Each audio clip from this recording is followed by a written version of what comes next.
Welcome to The Explainer. I am so thrilled you're here today because we are about to uncover the ultimate, absolute scientific blueprint of human behavior. I mean, have you ever wondered why you just instantly click with some people but constantly clash with others? Or why certain tasks totally energize you while others just completely drain your batteries? Well, today we are decoding the Big Five personality model, which is literally the gold standard of psychological profiling. But real quick, a reality check. Think about your favorite personality test. Is it actually scientifically valid, or is it kind of just a fun illusion? Look, we all love taking those quizzes that sort us into neat little four-letter boxes. But when it really comes down to predicting how we'll actually behave under pressure, or how we lead a team, or communicate with a partner, do those popular frameworks really hold up to scientific scrutiny? Okay, let's dive into this. We've got a really packed explainer today. We're going to cover 1. The science of personality. 2. Unpacking the ocean framework. 3. Navigating workplace dynamics. 4. The psychology of sales. 5. Mastering interpersonal harmony. And finally, 6. How your personality evolves. We're going straight from the underlying science to highly practical applications for your daily life. Section 1. The science of personality. From lexicon to validation. So before we get into the traits themselves, we absolutely got to establish why this specific framework is the definitive standard in psychology today. When you pit the Big Five against popular tests like MBTI and DISC, the differences are just night and day. The Big Five boasts incredibly high peer-reviewed validity and has strong predictive accuracy for things like job performance and health. And the reason why? It's all about measurement. Unlike the binary classifications of MBTI, where you're either forced into one box or another, the Big Five uses spectrum-based percentile scoring. It recognizes that human behavior just isn't black and white. Plus, it's highly stable in adulthood, whereas a lot of those other tests will give you a totally different result if you just retake them a couple of weeks later. Because this isn't just some viral internet quiz, you know? This model is actually the result of a century of academic evolution. It started way back in 1884 with Sir Francis Galton's lexical hypothesis. This was the brilliant idea that the most critical individual differences in human nature are encoded right into our everyday language. I mean, by 1936, researchers had combed through the dictionary and found over 4,000 trait descriptive adjectives. Over the decades, through rigorous observation and some heavy data analysis, researchers like Toops, Crystal, Costa, and McCrae distilled those thousands of words down to just 5 incredibly stable dimensions. All right, Section 2, Unpacking the Ocean Framework. The 5 spectrums. Now, what's really interesting here is that we are going to look at these traits not as definitive boxes you get locked into, but as continuous spectrums. OCEAN is the handy acronym we use to remember these 5 dimensions. Openness, conscientiousness, extraversion, agreeableness, and neuroticism, though we'll actually be reframing that last one as emotional sensitivity today. And here is the real secret sauce. Beneath these 5 overarching letters are actually 30 distinct sub-facets that intricately map out your behavioral patterns over time. Let's break them down one by one. First up, openness to experience. You can think of this as your cognitive flexibility. If you score high here, you're likely highly creative, imaginative, and you just thrive on abstract thinking and novelty. But hey, do not discount the lower scores. If you score lower in openness, you provide absolutely necessary practical convention. You're routine-oriented and you excel at actually executing proven strategies. It's like a mirror effect, right? The visionaries out there desperately need practical implementers to actually get things done. Next is conscientiousness. Ask yourself, where do you fall on this spectrum? High scores exhibit immense self-discipline, great impulse control, and they are highly, highly reliable planners. Seriously, if you're building a rocket, you want these folks checking the math. On the flip side, low conscientiousness isn't a bad thing at all. It just means you have a more spontaneous, flexible, and relaxed approach. You're the kind of person who can pivot quickly without being totally paralyzed when a plan gets disrupted. Then we have extraversion, and this is fundamentally about your sensitivity to reward signals in social situations. High extroverts are outgoing and assertive specifically because they're actively energized by social interactions. It fuels them. Lower scorers, introverts, they aren't necessarily shy.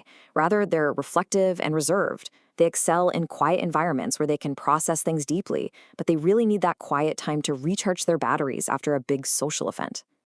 Let's move over to agreeableness. This trait dictates your pro-social orientation. High scores are literally the glue of a community. They're empathetic, trusting, and naturally compromising. They drive cooperation. But what about lower scores? Well, they're competitive, skeptical, and they can effectively prioritize self-interest. In a harsh business negotiation or when you need to challenge some dangerous groupthink, having a lower agreeableness person in the room is an absolute superpower. Finally, neuroticism, or, as it's way better understood, emotional sensitivity. High scores aren't just reactive. Actually, fMRI studies show that highly sensitive individuals demonstrate greater neural activation when detecting subtle changes.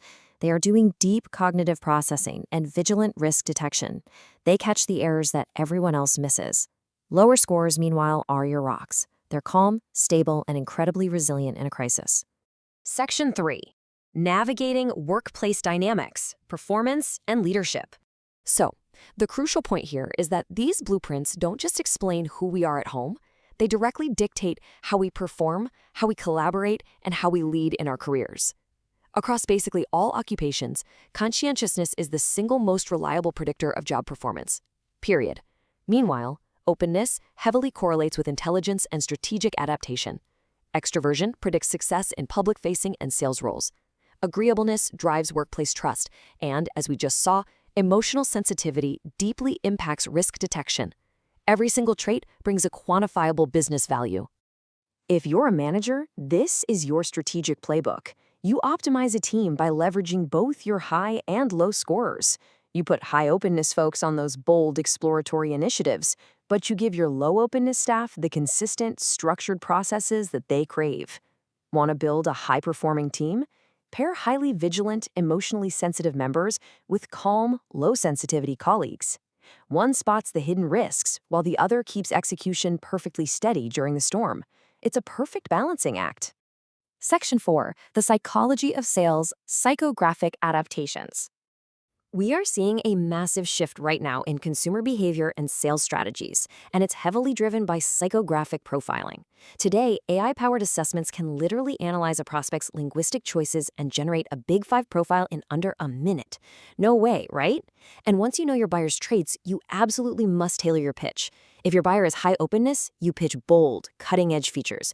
But if they're low openness, you pivot straight to classic benefits and a direct return on investment.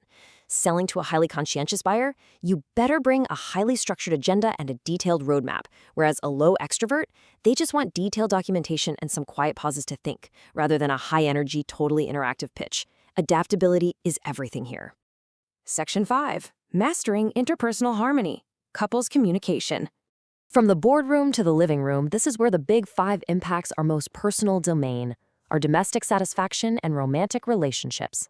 And there are some fascinating relationship statistics based on recent studies. It turns out having similar levels of conscientiousness is the absolute strongest predictor of domestic satisfaction. A mismatch here almost always leads to endless household disagreements about chores and planning. Also, and I find this kind of incredible, moderate agreeableness often produces better conflict resolution than exceptionally high scores. Why? Because excessively high agreeableness can actually lead to conflict avoidance, meaning those underlying problems just never get addressed. And this leads us to the classic stress dynamics we see in living rooms everywhere. Just picture the classic pursuer-distancer dynamic. The pursuer, who is often high in emotional sensitivity and assertiveness, speaks rapidly and really pushes for an immediate resolution. The distancer, on the other hand, usually lower in extraversion, crosses their arms and withdraws so they can process internally. Then you also have soothers who try to minimize conflict, and fixers who bypass the messy emotions entirely to jump straight to solutions. Recognizing your specific archetype is the very first step to stopping the cycle. So let's move forward and see how this builds into actionable communication steps for couples. Step 1. Focus on the pattern, not the partner. If you say, hey, our usual pattern is acting up, it massively lowers defensiveness. Step 2. Establish clear pause agreements. If the distancer needs space, explicitly state the reason and give a specific return time. Say something like, I need 30 minutes, then we will continue. Step 3. Always use I statements. Frame your personal experience clearly to keep the problem-solving collaborative. It's literally taking psychological theory and turning it into everyday harmony. Section 6. How your personality evolves, the maturity principle. Now, if you're sitting there worried that these tests just put you in a permanent, unchanging box for the rest of your life, I have some great news for you. It's called the maturity principle. Long-term studies definitively show that our traits actually mature quite naturally over time. As we age, our conscientiousness and agreeableness tend to naturally increase. At the exact same time, extraversion and emotional sensitivity naturally moderate. So what does this all mean? It means that as we grow older, we naturally develop greater emotional resilience, much better self-control, and a higher capacity for social harmony. You are literally biologically wired to keep growing. We've moved so far beyond rigid categorization today. The Big Five really empowers us to build empathy and adapt our strategies across every single facet of life. So I'm going to leave you with this. Now that you have the scientific blueprint to your own behavior, how will you use it to transform your work, your sales, and your relationships tomorrow? Thank you so much for joining me on The Explainer, and I will catch you next time.